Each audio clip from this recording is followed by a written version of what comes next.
Assalamualaikum warahmatullahi wabarakatuh. Saya Ahmad Aryan Syuhada dengan NIM 043 akan mempresentasikan mengenai GDD saya yang mengambil game base yaitu Wuthering Waves.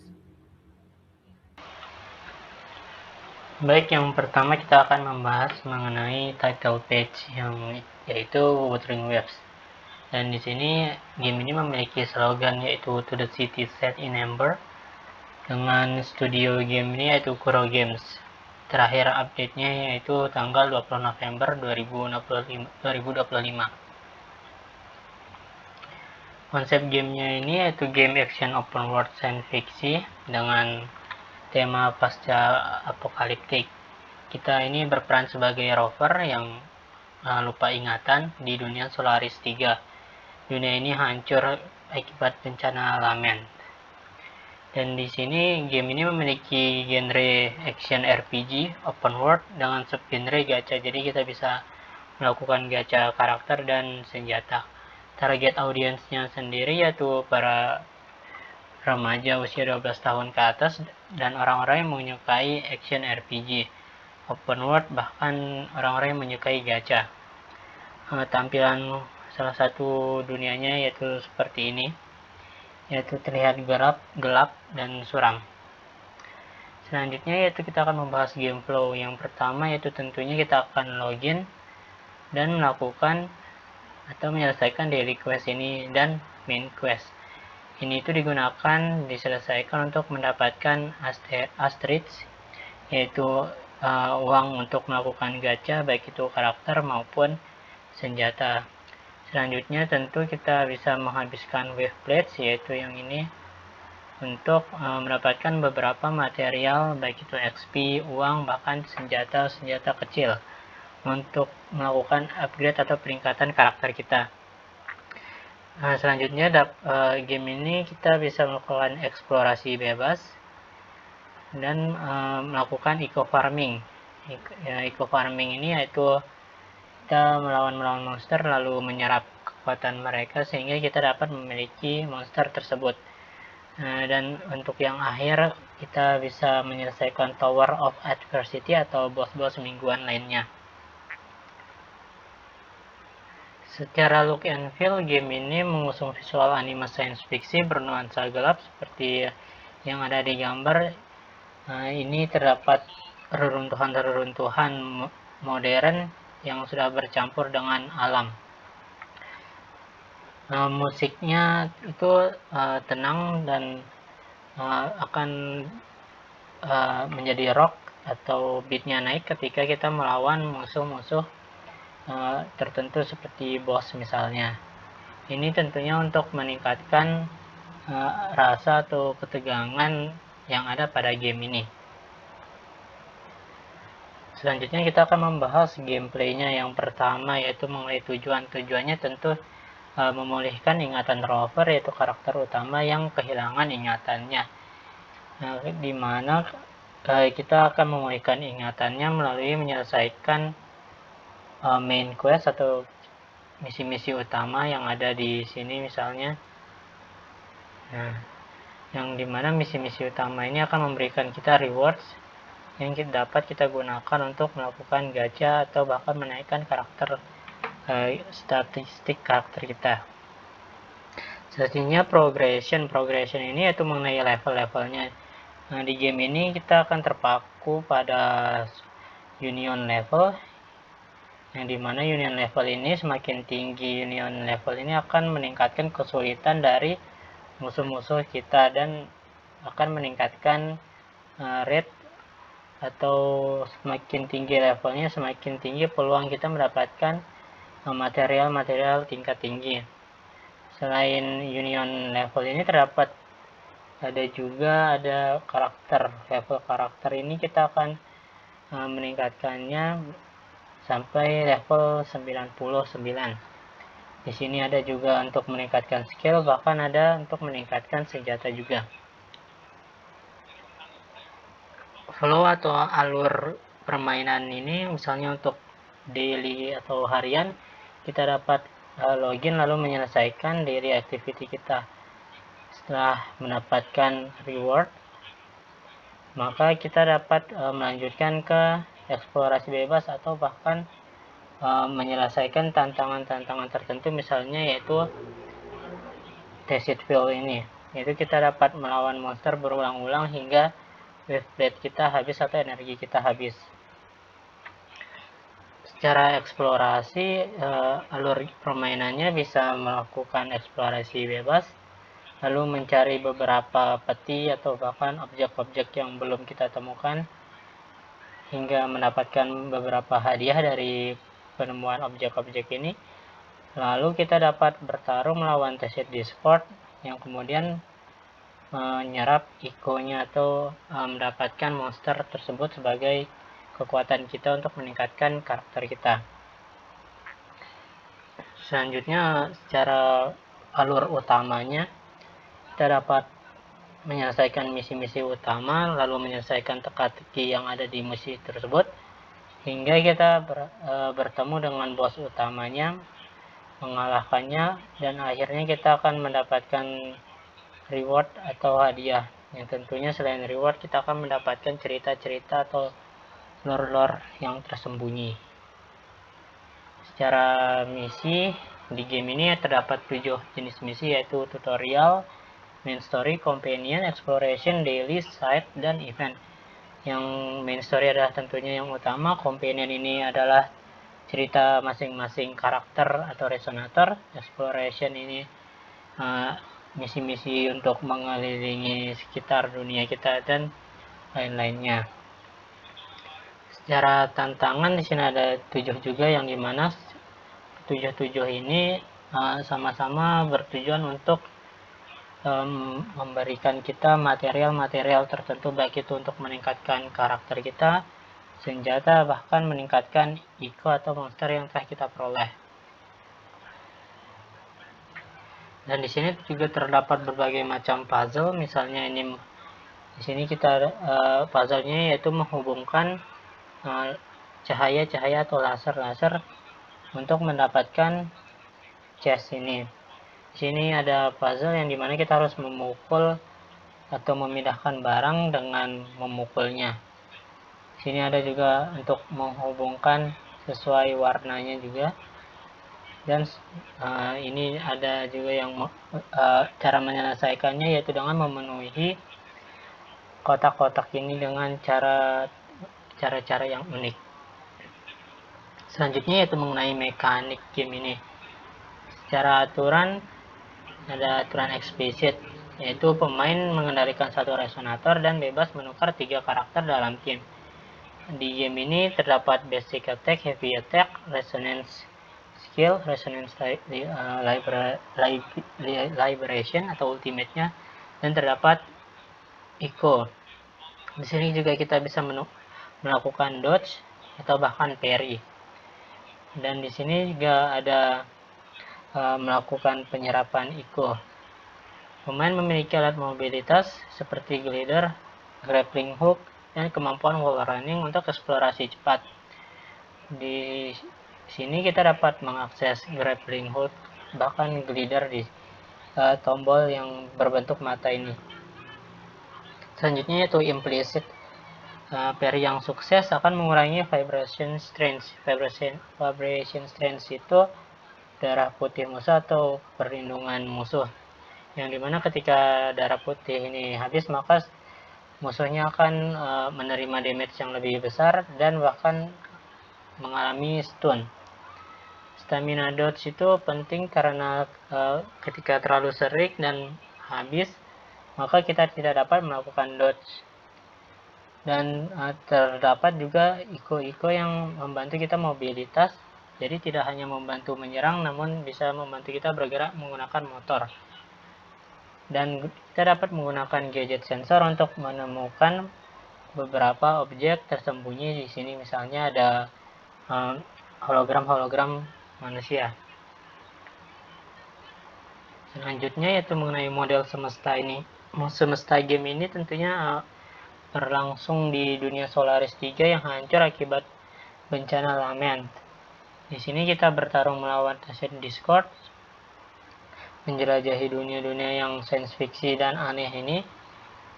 Dan kita juga dapat mengakses Resonance Nexus. Nexus ini untuk membuka dunia-dunia gelap yang dari seperti ini menjadi ini. Dan Nexus ini kita dapat gunakan untuk berpindah-pindah cepat atau teleportation. Secara fisika, contoh fisika di game ini itu ada wall running, parry, glider, memukul objek dari puzzle, bahkan ini ada grappling hook. Jadi secara umum ini semuanya berkaitan dengan mobilitas yang ada dalam game ini.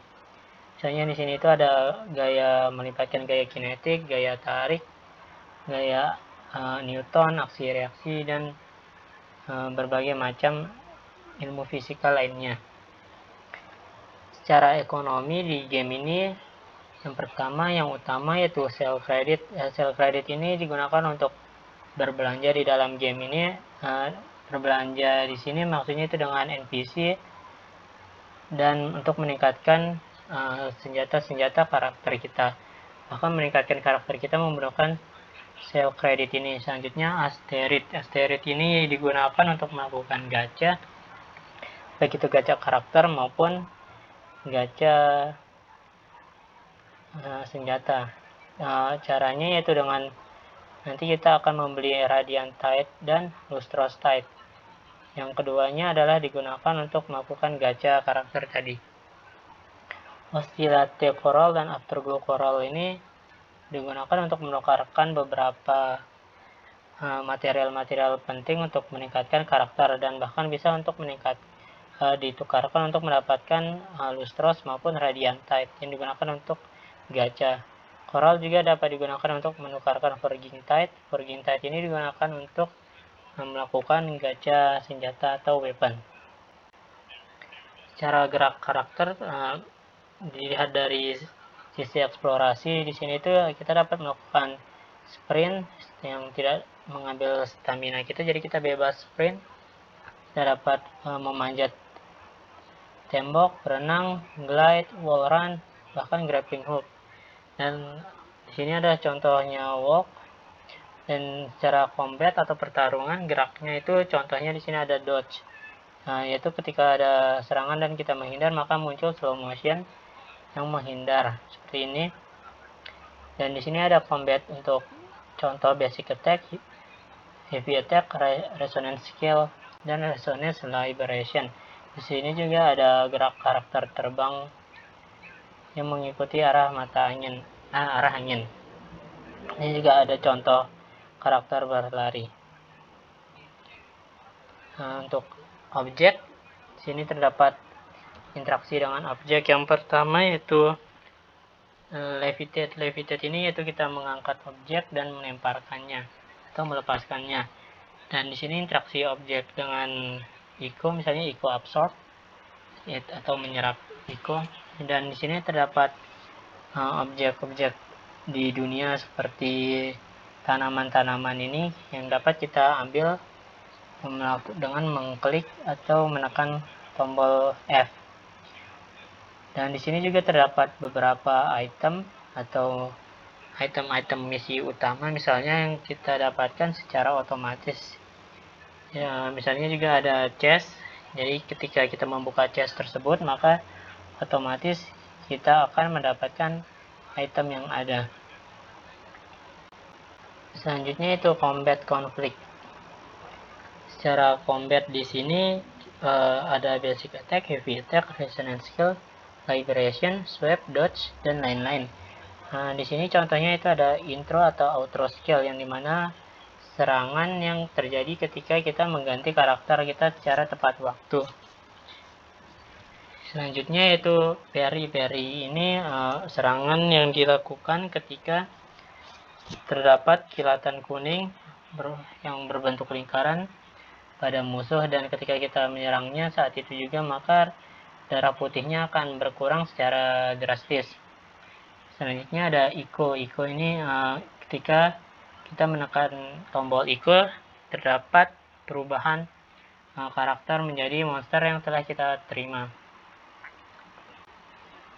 screen flow yang pertama itu tentunya booting gamenya. Ketika membuka game maka akan muncul judulnya, yaitu title page-nya, yang selanjutnya akan diarahkan ke sini untuk tap to land in Solaris, dan selanjutnya akan ke loading screen seperti ini yang berisikan informasi dunia-dunianya. Dan selanjutnya kita akan masuk ke dunia gamenya, yang dimana di sini terdapat ada tombol-tombol untuk loncat, untuk dash, menyerang. Ada tim kita di sini untuk pergantian karakter, ada tombol menunya, ada map dan quest, dan bahkan di sini ada HP kita. Ketika kita menekan tombol menu yang di pojok kanan atas ini, kita akan diarahkan ke menu terminal untuk pause gamenya lah itu. Dan di sini juga terdapat berbagai macam fitur-fitur yang dapat membantu kita memahami game ini. Misalnya ada tutorial di sini untuk membuka tutorial informasi mengenai apa yang harus kita lakukan sebelumnya. Apa yang telah kita lakukan sebelumnya. Selanjutnya itu opsi game. Opsi game di sini tidak hanya tentang kesulitan game saja atau tingkat kesulitannya seperti stable atau sampai overdrive ini. Namun di sini juga terdapat opsi seperti audio, gambar, alat kontrolnya. Nah, di sini contohnya itu grafik quality-nya bisa kita atur. Dan untuk tingkat kesulitan gamenya ini terdapat ada di Solaris 3 phase atau Soul 3 phase, yang dimana kita dapat menurunkannya jika merasa kesulitan melawan monster yang tingkatan kita awalnya. Dan di sini ada Tower of Adversity yang terdapat 3 macam kesulitan yang mulai dari mudah hingga tersusah. Replay dan penyimpanan. Untuk replay sendiri yaitu memainkan ulang berkali-kali. Di sini terdapat Tacit Field dan Tower of Adversity contohnya. Di sini kita menyelesaikannya berulang-ulang hingga wave plate atau energi kita habis. Nah, tentunya kita melakukannya berkali-kali untuk mendapatkan material yang kita butuhkan. Nah, seperti ini. Untuk penyimpanannya, tentunya penyimpanannya dilakukan secara otomatis untuk penyimpanan main questnya atau cerita utamanya. Nah, untuk foto kan di sini kita dapat melakukan fotografi, dan fotonya ini dapat kita simpan atau download dan akan disimpan sesuai di folder yang ditaruh menurut Wuthering Waves-nya. Selanjutnya yaitu cheat dan Easter egg. Di sini tidak ada cheat, maka di sini dapat dikatakan fair atau adil. Sedangkan ada Easter egg. Easter egg ini contohnya yaitu di sini ketika kita masuk gereja, kita loncat, menyerang atau berlari, maka kita akan mendapatkan achievement atheist. Nah, Easter egg-nya ini berarti achievement yang menurut kita aneh. Di sini juga ketika kita menaiki Ico yang berbentuk atau monster yang berbentuk bathtub ini, kita akan mendapatkan achievement bubble bath time. Secara cerita dan naratif, yang pertama latar belakangnya tentu saja dunia atau Solaris 3 yang hancur karena lament, dan kita sebagai rover terbangun tanpa ingatan apa-apa dan berusaha memulihkan ingatan kita dengan menjalankan misi-misi utama kita. Terdapat elemen plot yang kita ambil dari chapter pertama game ini. Yang pertama yaitu ada Jinzo Arc. Nah, di sini kita akan diarahkan dari level pelatihan ke Jinzo Arc. Jinzo ini adalah kota awal dari game ini, yang di cerita ini kita akan dilibatkan oleh 2 karakter pertama yaitu Yang dan Cixia. Setelah dari Jinzo ini, kita akan melakukan investasi yang berujungnya itu akan diarahkan ke Dim Forest, ke Kichi Village. Yang dimana di Kichi Village ini kita akan bertemu dengan salah satu antagonis utama yang bernama Scars. Nah, setelah melawan Scars, kita akan melanjutkan investigasi dan dimintai bantuan ke Dim Forest, yang dimana di Dim Forest ini terjadi bencana yang menyebabkan banyaknya muncul Tacet Discord atau monster-monster jahat. Dan di sini kita akan dibantu oleh Jian, yaitu jenderal militer di game ini. Secara progres cerita, game ini menggunakan sistem level gate atau berbasis union level. Ketika union level kita tinggi atau mencukupi syarat tertentu, kita dapat membuka cerita-cerita baru di game ini. Dan game ini cerita atau narasinya itu narasi linear, namun sedikit branching karena kita itu diajak berbicara dan dapat memilih pembicaraan kita masing-masing, namun tidak mempengaruhi jalur utama cerita ini, alur utama ceritanya. Selanjutnya itu cutscene. Tentu cutscene di game ini sangat berkualitas tinggi dan pengisi suara penuh dan sinematografi dinamis. Jadi di game ini cutscene-nya itu sangat keren-keren. Contohnya ada di sini, yaitu menunjukkan naga dan visualnya itu sangat indah sekali. Dunia game, look and feel-nya secara umum tentu saja seperti yang di awal-awal tadi, karena dunia ini adalah dunia pasca apokaliptik, maka banyak reruntuhan di dunia ini, dan banyaknya Tacet Discord menyebabkan dunia ini terasa agak suram, sehingga beberapa daerah itu palet warnanya itu akan agak gelap atau suram, dan bahkan musik-musik yang ada di daerah itu akan sedikit mencekam untuk membawa kita ke seolah-olah terdapat dalam area-area itu. Ini itu gelap sekali, dan untuk kotanya sendiri akan diberi warna terang dan hangat karena ini merupakan simbol sebuah keamanan atau safe zone kita. Selanjutnya itu mengenai deskripsi area. Di sini terdapat 4 contoh area yang dideskripsikan. Yang pertama yaitu Tiger's Maw. Tiger's Maw ini yaitu tempat pertambangan dengan mesin-mesin raksasanya, dan banyak batuan-batuan dan banyak monster atau Tacet Discord yang bertipe golem atau mekanik. Selanjutnya yaitu Jinzo, yaitu kota utama kita. Kota utama yang kita datangi pertama ini yaitu memiliki gaya futuristik bercampur estetika Asia. Di sini terdapat mayoritas warnanya putih dan abu bangunannya. Sedangkan selanjutnya itu Port Guliksu, ini pelabuhan yang telah hancur karena bencana di masa lalu. Bencana tersebut menyebabkan kejadian anomali seperti melayangnya objek-objek ini, bahkan mobil-mobil akan melayang. Selanjutnya yaitu Mount Firmament. Mount Firmament ini sebuah pegunungan dengan salju abadi, dan di pegunungan ini terdapat bebatuan yang berbentuk naga besar, yang dimana daerah ini itu dilindungi oleh sebuah naga besar.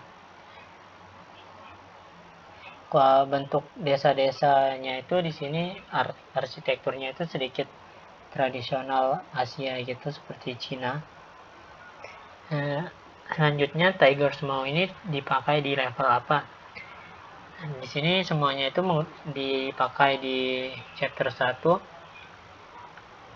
Tiger's Maw ini chapter 1, Act 1 dan Act 2, yang dimana kita akan ke Tiger's Maw ini untuk menyelidiki tambang yang diserang monster dan melawan monster Lampilumen Mayeriat di dasar tambang. Selanjutnya ada Jinzo chapter 1, Act 3.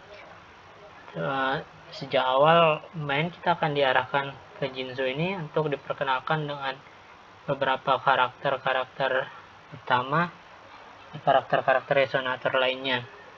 Dan di kota ini kita akan dibantu untuk mengenal lebih dalam mekanik di game ini. Selanjutnya itu Port Guliksu. ada di chapter 1 ayat 4, yang dimana di sini setelah melawan rover kita akan dipuntun ke daerah ini untuk mencari Sea of Flames dan berakhir melawan Inferno Rider. Inferno Rider ini yaitu monster yang berbentuk seperti Ghost Rider gitu.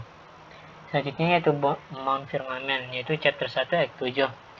Di sini kita mengungkap sejarah agensi dan kita akan bertarung melawan Sentinel Jue, yaitu naga besar yang terdapat di kepala pegunungan ini. Hubungan atau relasi dari keempat lokasi yang tadi itu semuanya itu terletak di provinsi Huanglong, yang dimana Jinzhou ini sebagai pusat pemerintahannya, dan di Tiger's Maw ini tempat pertambangan atau sumber daya yang dibutuhkan oleh Jinzhou. Dan ini Fort Guix ini tentunya adalah sebuah masa lalu yang mengerikan bagi kota-kota lainnya. Sedangkan Mount Firmament ini merupakan tempat kita mencari informasi mengenai pemimpin dari kota Jinzhou ini. Dan seluruh wilayah di dalam game ini hampir semuanya itu dihubungkan oleh jalanan setapak atau daratan, namun terdapat beberapa contohnya, yaitu Mount Firmament ini dipisahkan oleh laut sehingga membutuhkan kapal atau dapat kita kunjungi menggunakan Resonance Nexus atau alat teleportasi. Secara karakter, yang pertama yaitu tentunya karakter utama, Rover. Sini latar belakangnya itu sebuah karakter yang terbangun tanpa ingatan di Solaris 3 dengan kemampuan menyerap ego dan kebal terhadap lamentation. Kepribadiannya itu ditentukan oleh kita karena kita lah yang menentukan dialog-dialognya nanti, namun secara dasarnya Rover ini adalah orang yang cepat belajar. Secara penampilannya baik Rover laki maupun perempuan sama-sama menggunakan bodysuit hitam, yaitu dari atas sampai bawah itu hitam dengan mata berwarna emas, rambut hitam. Kemampuannya itu dia termasuk karakter dengan level bintang 5 dan memiliki 3 elemen yang dapat berganti-ganti, yaitu dari Aero, Spectro, dan Havoc. Ia menggunakan senjata pedang di sini sebagai senjata utamanya. Relevansi dengan ceritanya yaitu tentunya Rover ini adalah karakter utama pusat dari game ini. Jadi segala hal akan berkaitan dengan Rover ini. Selanjutnya itu hubungan dengan karakter lain. Hubungannya dengan sekutunya seperti Cixia, Yang, Jian, tentunya akan dianggap sebagai orang-orang baik, sebagai harapan, dan selalu mendukung Rover. Sementara bagi para antagonis seperti Scars tadi itu, maka ia akan menganggapnya sebagai variabel penting yang ingin mereka kendalikan atau manfaatkan. Selanjutnya yaitu Bran. Bran ini adalah karakter kapten karismatik Top of Fools atau rombongan orang bodoh. Jadi dia adalah bajak laut yang budiman. Kepribadiannya yaitu orang yang berkarisma, baik hati, dan peduli pada krunya. Secara penampilan seperti bajak laut, dia menggunakan celana putih, sepatu biru tua dengan baju hijau tua, topi bajak laut, rambut hijau agak kebiruan dengan mata coklat. Kemampuannya itu dia menggunakan pedang di sini sebagai senjata utamanya, dan elemennya yaitu fusion atau ledakan. Dia termasuk bintang 5, jadi ini adalah salah satu karakter yang kuat di dalam game ini. Relevansinya dengan cerita yaitu Bran ini adalah orang yang membantu kita melewati lautan menuju Rinascita. Jadi dia memberikan kita tumpangan untuk sampai dengan selamat di Rinascita, dan dia juga akan membantu kita melawan penjahat nantinya di Rinascita. Hubungannya dengan karakter lain Tentunya hubungan kita yaitu rover dengan Bran ini adalah hubungan baik, karena dia adalah orang yang memandu kita, bahkan membantu kita untuk mencapai Rina Cita. Dan dia juga dianggap sebagai kapten dari Rocia. Rocia inilah karakter yang merupakan termasuk kru kapal dari Bran. Selanjutnya itu Camelia. Camelia ini adalah agen Black Source dengan gelar Bloombearer yang tugasnya itu menangani misi-misi berbahaya. Pribadiannya itu periang dan kejam, yaitu orang-orang yang melakukan kekejaman dengan senang hati. Penampilannya itu wanita muda dengan rambut putih hitam dengan daun berwarna hitam agak merah, hitam bercampur merah, dan gaunnya itu berwarna putih. Dia ini karakter berbintang 5 dengan elemen utamanya yaitu Havok, dan senjata utamanya itu menggunakan pedang. Relevansi dengan ceritanya itu ia muncul di dalam arc Black Source. Dia akan memandu kita ke Black Source ini atau organisasi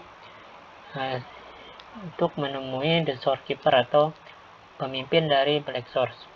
Hubungannya dengan karakter lain yaitu Camelia dan Black Source ini telah lama mengawasi rover atau karakter utama kita, dan dia menunjukkan ketertarikan sebagai rekan, karena hanya rover lah yang dianggap dapat mengimbanginya. Selanjutnya yaitu Carlotta, yaitu seorang penembak jitu dan putri kedua dari keluarga Montelli atau keluarga bangsawan. Kepribadiannya itu mandiri, ambisius, misterius, baik, dan berani. Secara penampilan dia ini adalah wanita muda dengan rambut silver, gaun putih yang menggunakan senjata shotgun di sini. Sepatunya berwarna hitam, matanya warna silver. Gaunnya juga di sini terdapat gaun merah-merah. Kemampuannya itu karena senjata utamanya pistol, maka ia adalah salah satu karakter penembak atau serangan jarak jauh. Dan dia adalah karakter bintang 5 dengan elemen S. Relevansi dengan cerita yaitu Carlotta dan Rover atau karakter utama ini nantinya akan mengungkapkan pengkhianatan paman dari Carlotta yaitu Capolo. Puncaknya itu Carlotta akan menghadapi moral self atau dirinya sendiri yang menawarkan kekuasaan, namun ia menolak dan memilih membangun kembali keluarganya sendiri. Hubungannya dengan karakter lain tentunya ia adalah karakter yang dibenci oleh pamannya yaitu Capolo, dan ia adalah karakter yang diuji atau disenangi oleh kakeknya Francisco, dan merupakan musuh dari keluarga saingan yaitu keluarga Visalia, dan dia adalah rekan utama Rover di kota Ragunan nanti, dan merupakan rekan kerja juga bagi Zani. Yang selanjutnya itu mengenai Cartetia. Latar belakangnya itu The Blessed Maiden, gadis kecil yang menjadi wadah bagi entitas kuno di Fleur-de-Lis. Jadi ia memiliki kutukan yang dimana ia hidup dalam bentuk dewasa dan bentuk anak kecil. Kepribadiannya yaitu tangguh dan sangat berbelas kasih. Penampilannya itu wanita muda agak pendek berambut pirang dengan gaun putih dan selendang biru, sepatu putih dengan mata berwarna biru. Kekuatannya yaitu kekuatan elemen angin, dan dia termasuk karakter bintang 5, dan senjata utamanya yaitu pedang. Relevansi dengan cerita yaitu Cartetia ini akan saat pertama kali bertemu ia hilang ingatan, lalu Rover dan Cantarella akan membantunya memulihkan ingatannya. Selanjutnya itu hubungannya dengan karakter lain, tentunya kita Rover dengan Cartetia ini adalah pelindung Cartetia. Selanjutnya kecerdasan buatan AI pada lawan. AI dirancang untuk memaksa reaksi dari pemain musuh yang lebih kecil akan menyerang secara berkelompok, sedangkan musuh atau elite boss akan memiliki pola serangan sendiri dan lebih kuat.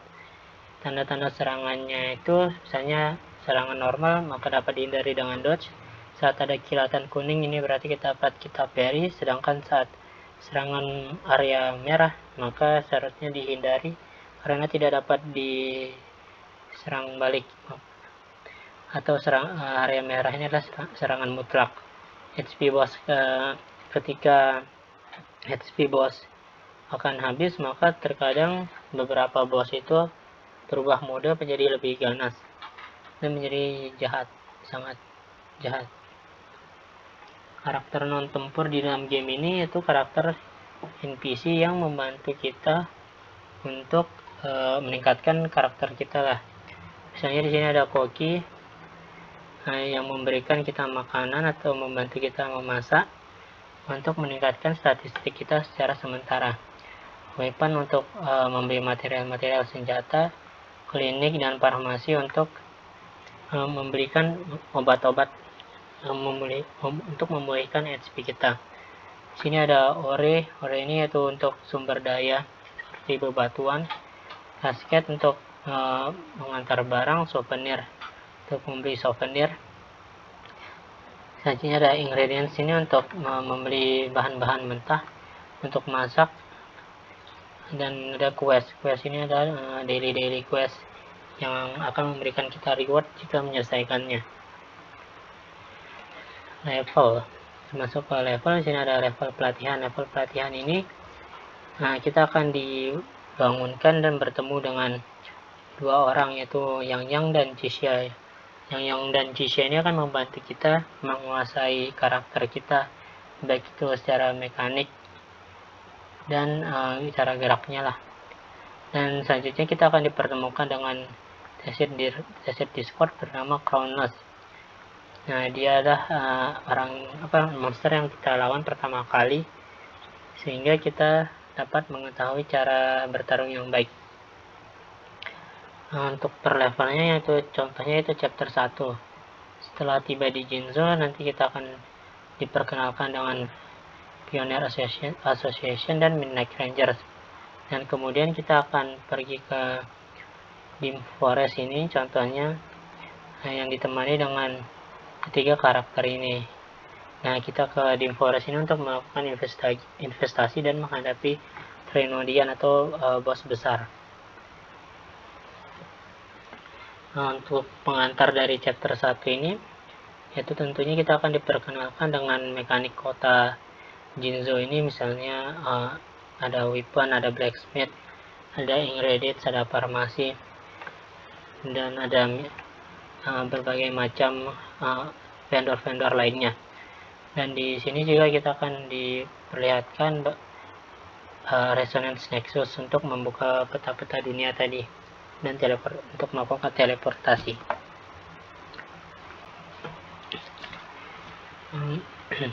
Objektif utama di chapter 1 ini yaitu melindungi kota Jinzo dari ancaman Delamen yang kian memuncak.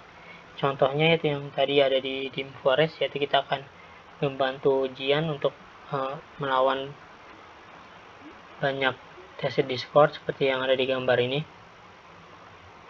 Dan dengan berhasilnya kita membantu orang-orang Jinzo untuk melindungi kotanya, kita akan dianggap sebagai pahlawan kunci yang telah lama digantikan oleh Sentinel Jue atau naga besar yang ada di Mount Firmament. Secara detail, chapter 1 ini terjadi di seluruh wilayah regional Huanglong. Ada di Jinzo, ada Tiger's Maw, ada di Port. Di sini ada Mount Firmament. Detailnya itu jalur kritis. Penanda misi membantu pemain dari Jinzo menuju Tiger's Maw. Dan kemudian nantinya kita akan berakhir di Kichi Village bertemu dengan Scars atau antagonis utama di chapter 1 ini. Pertemuan pentingnya sini yaitu kita akan bertemu dengan dua karakter ini, yaitu Alto dan Anchor, yang merupakan karakter dari organisasi Black Source. Yang ternyata Black Source ini adalah organisasi yang telah kita temukan di zaman dulu. Jadi dia akan membuka sebuah kepingan lama dari ingatan kita. Secara interface sistem visual di sini, saya mengambil contoh yaitu mobile, di game mobilenya. Di sini di sebelah kanan bawah ada tombol lari atau dash dan ada tombol loncat. Di sini ada basic attack, gadget, echo, resonance vibration, dan resonance skill. Di bawah sini ada HP dan elemen. Di sini ada untuk lock kamera ke arah musuh. Di sini ada quest, ada map, ada line up team, backpack, dan co-op. Ini ada event, daily quest, gacha atau convenience, pioneer. Di sini ada karakter untuk mengecek karakter kita. Di sini ada menu terminal dan di sini ada pergantian karakter dalam satu tim. Selanjutnya dalam sisi menunya yang ada di pojok kanan atas tadi, di terminal ada informasi mengenai akun kita, yaitu dunia kita level berapa, akun level berapa, birthday-nya kapan, dan union XP. Di dalam terminal ini ada pesan, ada jam, ada dokumen, ada foto, dan pengaturan. Sisanya yaitu beberapa fitur-fitur yang dapat membantu kita dalam memahami dunia game ini. Sistem secara kamera modenya itu 360 derajat yang bebas kita kendalikan, dan jika ingin fokus ke satu musuh kita dapat mengaktifkan fitur lock enemy-nya. Selanjutnya secara kontrol untuk game mobile-nya yaitu tentunya layar sentuh, di mana di sini ada analognya di sebelah kiri, dan di sini kita tap saja atau sentuh maka akan berinteraksi secara langsung. Ini ada untuk mengganti karakternya. Audio, musik, efek suara. Musiknya terutama akan bergantung pada beberapa lokasi gitu, karena beberapa lokasi tentunya akan terasa suram, maka musiknya akan berubah untuk menyesuaikan lokasi tersebut. Jika di kota maka musiknya akan lebih tenang, lebih bahagia. Dan audio musik ini akan berubah juga ketika terjadi peperangan antara monster dengan kita, karena monster ini kan agar terasa lebih menantang, maka musiknya itu akan seperti rock gitu, beatnya akan naik. Sedangkan efek suaranya tentu saja lebih baik juga, bagus juga, karena terasa nyata seperti suara tembakan. Contohnya di sini ada suara tembakan namun tidak ada suaranya. Game art, dunianya ini mengambil tema science fiction seperti ini, dengan warna-warna agak suram dan kehancuran yang terdapat reruntuhan bercampur dengan alam. Dan untuk karakternya ini menurut saya mengambil tema-tema anime gitu, sehingga banyak orang yang menyukai game ini karena bentuk karakternya keren-keren, bagus. Sistem bantuan di game ini dapat contohnya yaitu guide. Sini kita dapat mengakses tutorial atau tips-tips yang telah kita capai sebelumnya di menu terminal dan menu guide. Terdapat bantuan lainnya juga, misalnya ada pop-up atau pemberitahuan mengenai update atau bahkan apa yang perlu kita lakukan. Sekian, terima kasih. Wassalamualaikum warahmatullahi wabarakatuh.